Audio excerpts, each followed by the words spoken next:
All right, welcome back to the program. My guest is joining me right now, Dr. Franklin Ngwu, who is a director at Lagos Business School Public Sector Initiative. Dr. Ngwu, good to have you on the program, and thank you for joining us. Good morning, Nancy. I hope you're fine and well. Good morning, Nigeria. Yes, I'm in a great place, according to a friend of mine that taught me that. So I'm in a great place this morning. Now, let's get started. We're looking at Nigeria's misery index, but I think we should start from the background. You're an economist. What does misery index mean? Is it different for all economists? Your own explanation or your own definition of misery or misery index, is it different? Because when I was, looking through what this misery index is, I had to trace it to the origin. In the 1960s, when Ato Okon, in fact, when I saw the name, I was like, oh, is he a Nigerian? But he's not a Nigerian. Ato Okon, when he, came up with misery index to assist the then President Lyndon Johnson of the United States to, shape the U.S. economy and all of that. And I saw that it was also modified by, I think, Robert Barrow of Harvard University. So that's why I'm asking you, what does misery index mean to you? Very interesting question, but I mean, what is even more important is how will a layman understand what we mean by miserable index? And from the word miserable, we can start explaining it. It means that people are not happy. It means that they are feeling the economic distress they are feeling is very, very high. So generally, miserable index is more or less the level of economic distress felt by the average person in that economy, and is measured mainly based on level of unemployment combined with inflation. We give you the miserable index. So, of course, as you mentioned, it was started by Otto Kuhn. There have been modifications, even with the latest one by Hanke, that now has added, in addition to unemployment, inflation, it has also added the lending rate.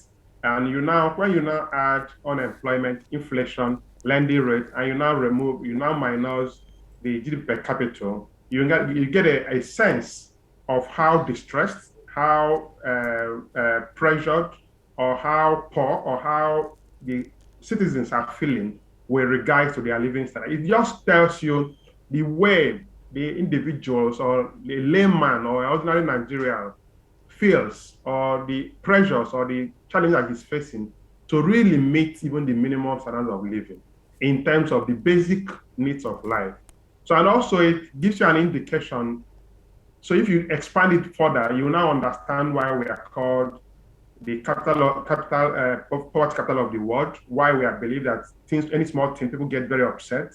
There will be crisis. There are crises everywhere. So it just gives you an indication of how we are feeling sad, or how we are feeling miserable, or how we are feeling not happy, or how unhappy we are as Nigerians, based mainly on economic challenges that are affecting the well-being of Nigerians. Okay, I like that you said that we should explain it really in basic terms, but let me take it away a bit from the basic terms and let's go to the economics of it, so that an average Nigerian that is listening or that is watching now will understand how the misery index was arrived at, or why we are all miserable. Because majority of us are miserable. Even if you're a rich man now, the number of dependents you have around you,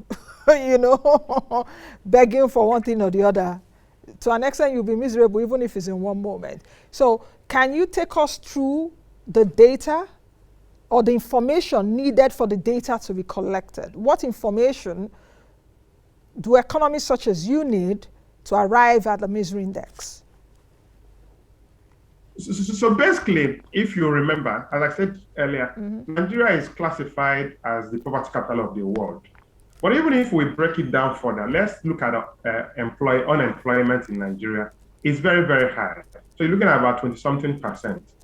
And when you look at the population of Nigeria, it tells you that you're talking about millions of Nigerians that are not working. And able-bodied men and women who are willing to work, who are desperately searching for work, but they cannot get a job. In addition to that, we can also add Nigerians who are underemployed. who maybe they are willing to work, but the work they are doing is so low compared to what they can offer. So you see a graduate, for example, working as a receptionist, being paid 30,000 naira. You don't expect him or her to be happy. So when you combine these two, you're looking at over 50 million Nigerians who are not employed or who are employed just because they just want to be going out on daily basis to be getting by. Then in addition to that, imagine that they are not working, they are looking for a job.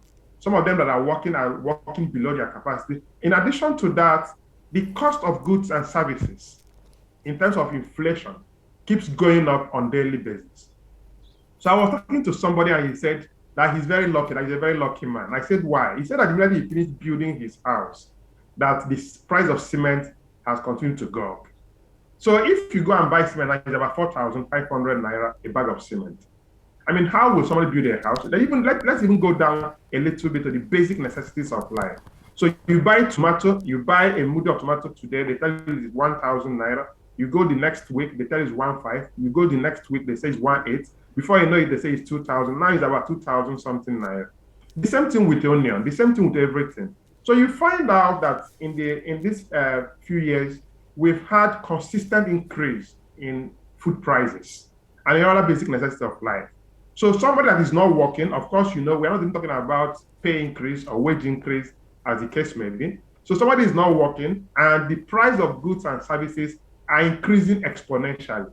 What do you expect the person to do? The person will definitely be very unhappy. The person will definitely be miserable. And of course, as the price of goods and services are going up, it means that school fees will go up. It means that bus services will go up. It means that every other thing will go up. But the person is still managing with his very, very small salary.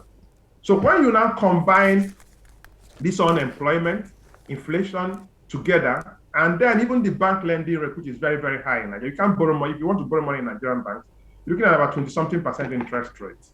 So when you combine all this, it now gives you an idea of why we say that Nigeria, we are doing the way we are doing with regard to the miserable index that was just released. So it's a tough situation, but it gives us an idea of what we are supposed to do to actually start looking at this issue. But another important thing is not really about saying that we are miserable. Of course, that's a public knowledge. We are miserable. But the question we are supposed to be asking is, what are the real causes that are contributing to this our consistent and increasing level of challenges?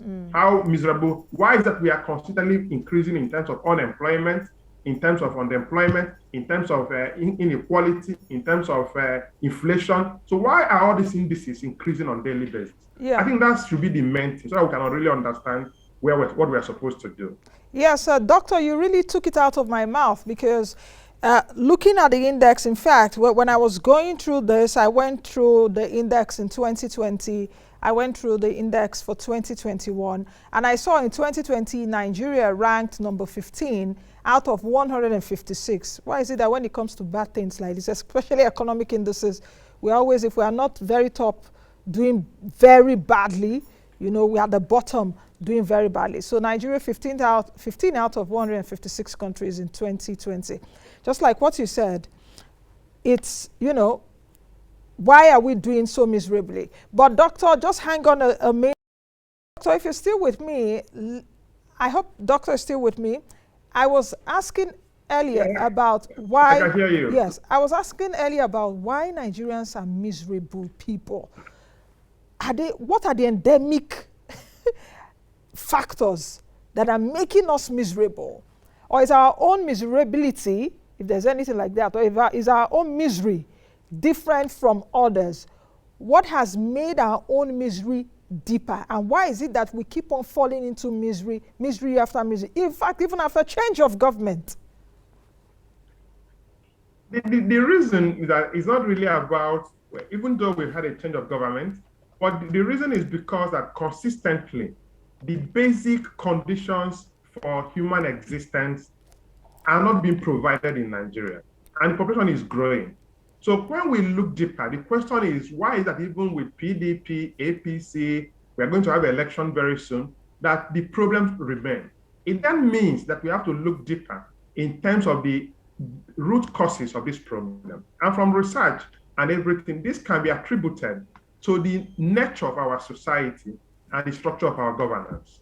So let me break it down further. What I mean is that we are what we call a plural society. And then we are now using a structure of governance that is very, very unsuitable and that is not very appropriate, inadequate for this kind of society. So because of this misalignment between who we are as a people and the structure of governance that we are using, then it becomes difficult to achieve what we want to achieve. And that is the reason why you find out that unemployment keep increasing. That's why you find out inflation keep increasing. That's why you find out that poverty keep increasing.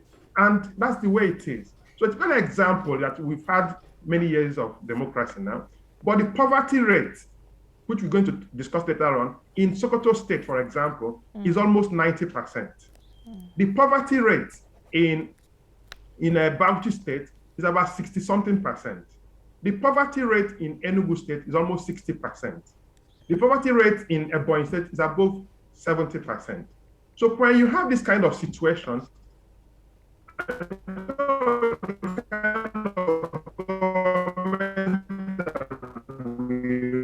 Oh, okay. Seems Prof's network there.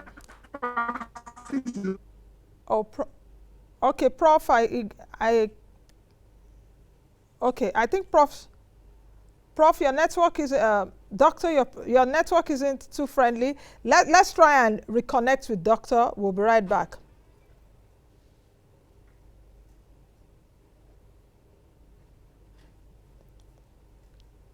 Let's go on a break to reconnect with Doctor. Then we'll be right back. Okay.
And it's what I call scanner.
All right, welcome back. Sorry about that. We had to reconnect with Dr. Ngwu. Doctor, I'm glad you're back now. The network, wasn't a bit friendly to us, but you can go ahead on what you were saying, because I did ask, what is making us fall into deeper misery in Nigeria?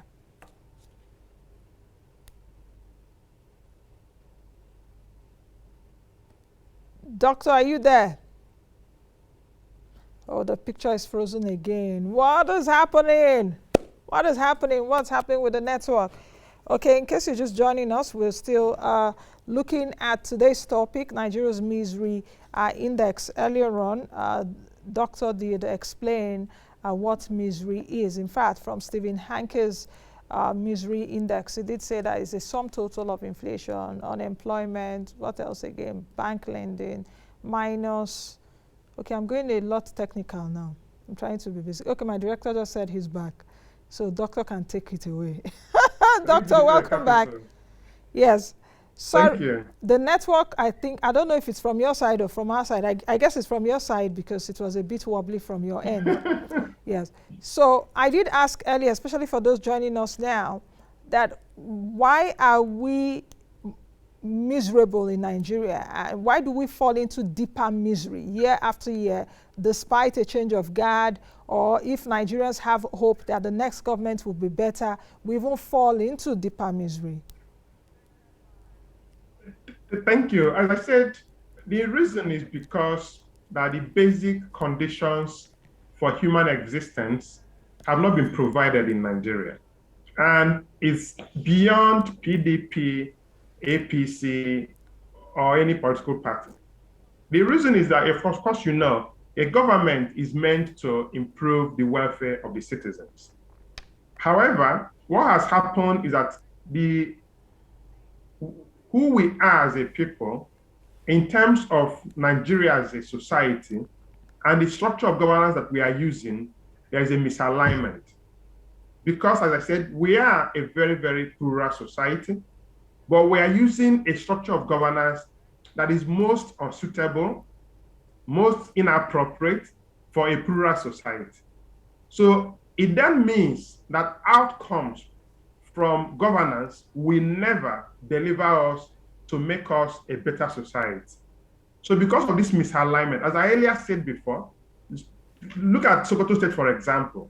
The poverty rate in Sokoto State is close to 90%. In Bauchi State, it's about over 60%. In Ebonyi, it's over 70%. In Enugu, it's about 60%.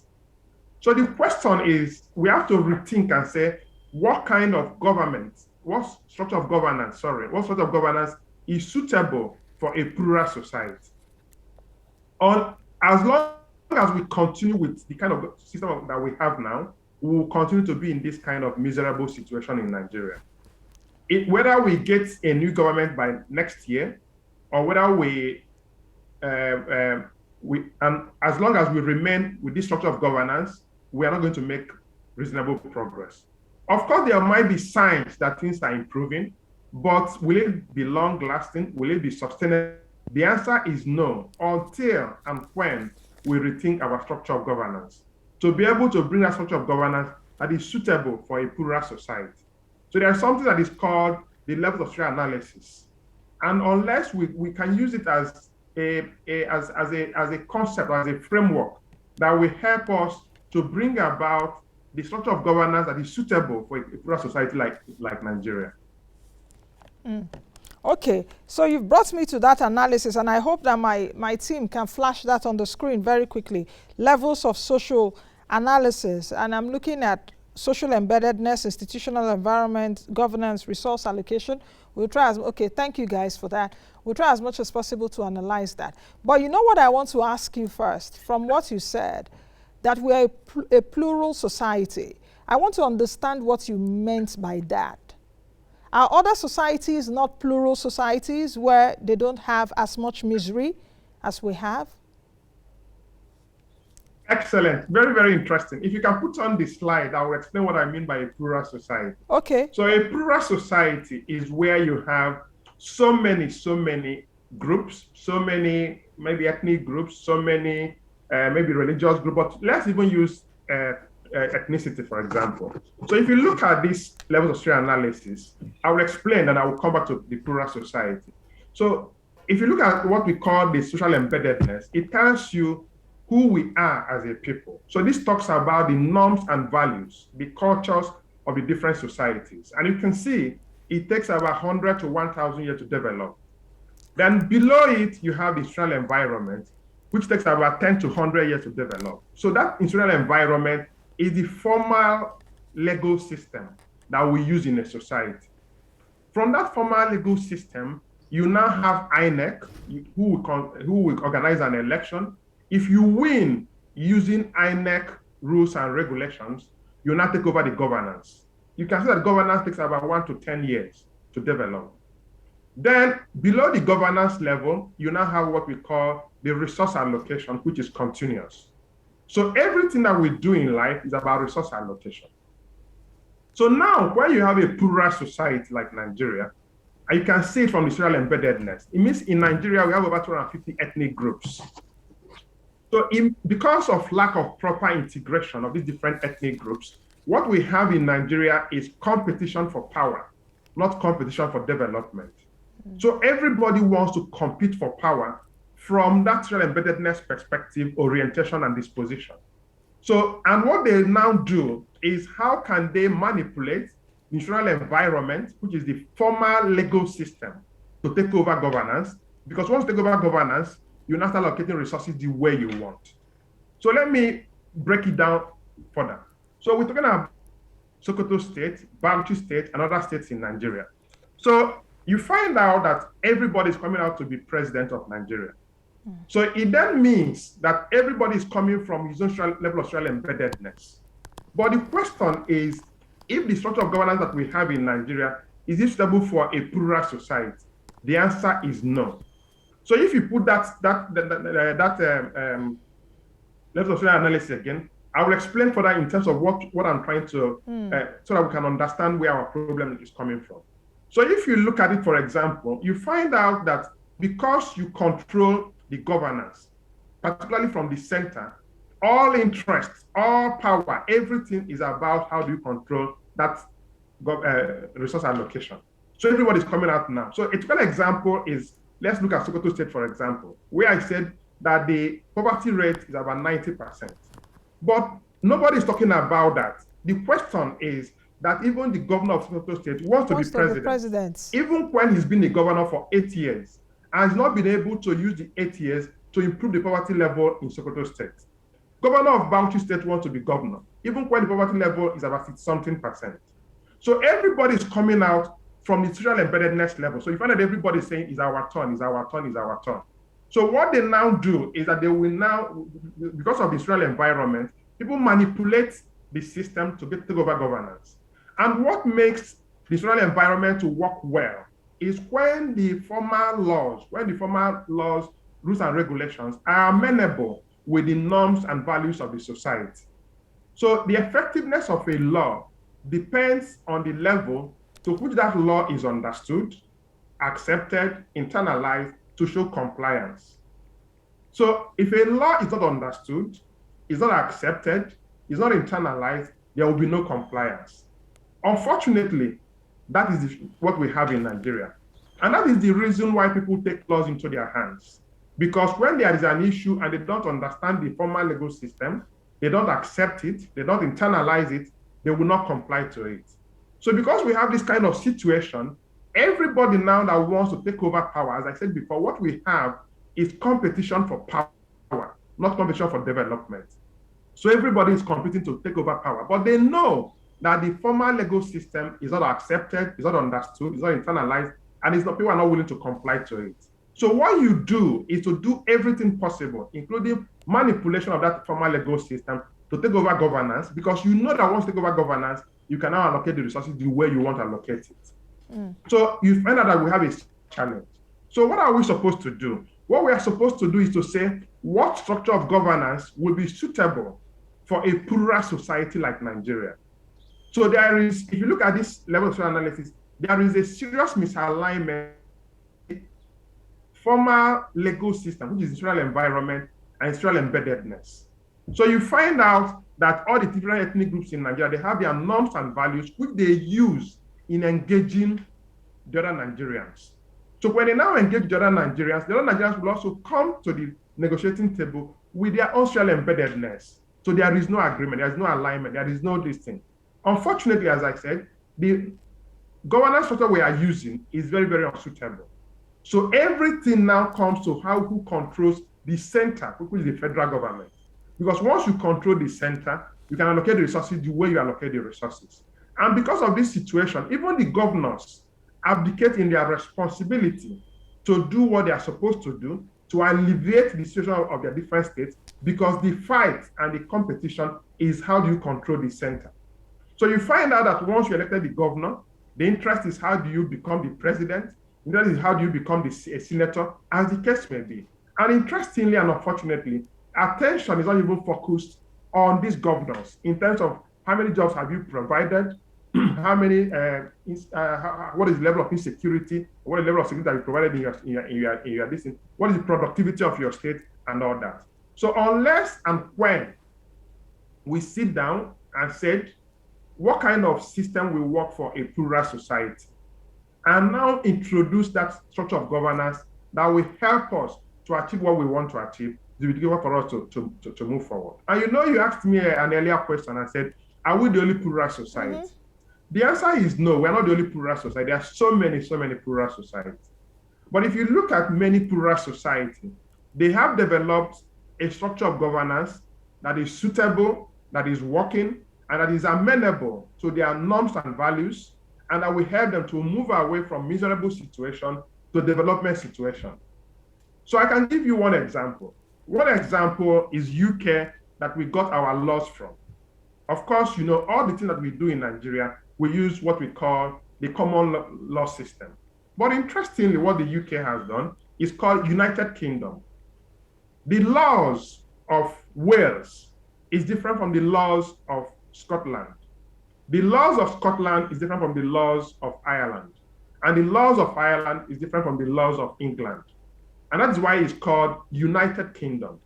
So the law you read in Glasgow or Edinburgh is what they call LLB, Scottish law. The law you read in Manchester is LLB, English law. So what they've done is that they've appreciated the norms, the differences in the norms and values of these four components of United Kingdom, and have allowed these four components to govern themselves reasonably, a reasonable level of autonomy in line with their norms and values. So Wales people develop in line with their norms and values. The Scottish people develop in line with their norms and values. The Irish people develop in line with their norms and values. And English people develop in line with their norms and values. When they now come together, they call it United Kingdom. And that's a plural society. And that is how it is in other plural societies. But I've just used UK as a typical example of where we got our laws from. So it is unfortunate that where we got our laws from, they practice this, what I'm explaining. But Nigeria that got the law, we are practicing a system of government that is unsuitable for a plural society. Doctor, you said quite a lot, and we would interrogate further. We'll still need to go back to your to the slide that we put on earlier. But just like you said, you've explained what that plural society is. It's also interesting that you brought out the issue of Sokoto State. And I must also say, Zamfara, that the governor of Sokoto State now wants to be Nigeria's next president, and poverty and economic indices in his states are very poor, very, very poor and bad. In fact, at this last West African senior school certificate exam, nobody from the public school, no child from the public school sat for the WAEC. Only perhaps private schools, if they have, they will feel. So how can such a leader now say, I want to rule the country where your little constituency where you are the governor, things like that are happening. So it's quite interesting. And I'm hoping that Nigerians are really paying attention. And not just paying attention for attention's sake, but paying attention with the necessary data that they need to confront these people when they show up. All right, let's move over. You did talk about competition for power and not competition for development. That's what we're seeing here in the country. Why do you think that has grown further in the country and not competition for development? What is encouraging that the more? The reason is because of the structure of governance that we have. So imagine that you are the president, you have enormous powers. As I said, in that level that I've explained, you have the last one is resource allocation. So, as I said, everything that we do in life is about resource allocation. So the reason why there is competition for power, not competition for development, is because the center is too attractive. Everybody wants to be at this. And you can imagine the number of people that have declared interest that they want to be president. The question then is, why are they? So you are saying that this is a miserable society. You are saying that this is a poverty capital of the world. You are saying inflation is very, very high. You are saying insecurity is very, very high. But everybody's paying, many people are paying 100 million naira to get a ticket. It now tells you that the power at the center is just too much. And that's why everybody wants to be at the center. But if, for instance, that we have a structure of governance that enables the component part of Nigeria to develop in line with their norms and values, in line with their peculiarities, in line with their potentials, then you find out that the attention and the attractiveness of the center will go down. And we'll now start begin to ask more questions. And that's why I asked earlier on that imagine a state governor. You've been a state governor for over 8 years, and poverty level in your state is above 50%. And you now want to aspire to be a senator, want to aspire to be a president, as the case may be. And Nigerians are not even asking questions and saying, you've given the opportunity and the privilege to be a governor for 8 years. What have you done with that state with regard to productivity, with regards to employment, with regards to insecurity, with regards to poverty, and as the case may be? But because we don't ask that questions, particularly people like you, Nancy, the media, you're supposed to be asking these questions on a regular basis, questioning them and saying, what have you done with the one we've given to you? And because we don't ask that question, so all aspiration is how do you control the center because of the enormous resources and enormous power that you have at the center. But if we have a structure whereby the center becomes a little bit not very powerful, and whereby the different components and even the resources are shared and determined based on what you can produce or what you can bring to the table, you find out that the center will becomes less attractive. And people can now be more serious with the different components that we have. The state governors will be more serious, local government chairmen will be more serious, and in Nigeria we can now start seeing what we mean by competition for development, not competition for power. Okay, let's go to that same slide again, and let's take the next one, which is about institutional environment. And I saw you did the 10 to 100 years. I know that for you or for a president to even succeed, you need capable institutions. So I would want you to explain that, or is my own definition different from what we have there? No, you're right. You're right. Okay. What it means is that you find out at the second level, if you can put it on again, it takes about 10 to 100 years to develop. It means that for a formal legal system to really, be properly embedded, that it take over 10 to 100 years. But as I said before, this works better when the formal legal system is amenable to the norms and values of that state, of that society. But as we know in Nigeria, we are very, very unfortunate that we have so many groups, but the formal legal system that we are using in Nigeria is not even amenable to who we are as a people. So that is the reason why, for instance, if I have a case with you now, I can get an injunction from a Lagos State High Court. You in Abuja, you go to another high court and get another injunction, and we continue to compete. But interestingly, when you now move to the governance level, if any of us takes over for the governance level, we are going to be there for maybe 4 years as a governor. You contest again, you win another 4 years. At the end of the day, you now become 8 years and you leave. But let me take you back so I can see the misalignment. But if you now use what we have, as a governor stays for 8 years maximum and he leaves. But look at our traditional rulers. Let's look at Oni of Ife, Sultan of Sokoto, Emir of Kano, Obi of Onitsha, the different traditional rulers. We don't talk about term limit for them. You don't even announce when they die. You normally say that they've transited. So that tells you who we are as a people. But what we are using to govern us in the formal governance system allows a governor or a president to just be there for 4 to 8 years. So it means for you to now become relevant, for you to now to remain relevant, even when you leave office, you try as much as possible to amass so much wealth, to dictate who will take over from you, and you now maybe move over to the Senate after being a governor, because you want to be relevant even when you leave office. So there is a serious misalignment between the two. And because of that misalignment, you do everything possible to continue to remain within the corridors of the formal governance system. Okay, so let's go to resource allocation very quickly because we just have a few more minutes. The resource allocation part is quite interesting, and I'm wondering why there is continuous there. Should I assume that the continuous I'm seeing there is because it will be an ongoing conversation? Like we've seen in the case of Nigeria, we do know that the resource allocation, is it the Resource Mobilization and Allocation Fiscal Commission? Yes, that's what it's called. It's proposing for a different sharing a formula of our resources. At least in recent times, we've seen different ethnic groups or different regions, as you have alluded to, that we're plural society, saying we need to control our resources and we'll pay back to the center. So are we also talking about that? And the resource allocation would also lead to how the states, the local government and the federal government share revenues. I think now the federal government gets 52% and the rest is shared between the states and the local government. Doctor? Yes, exactly. So if you look at the resource allocation is continuous. You know, everything in life is about resource allocation. So for instance, when you pray, you're praying to God to allocate you more resources. You are praying to God to maybe give you a promotion, help you to achieve heaven, help you to help people, help you to do so many things.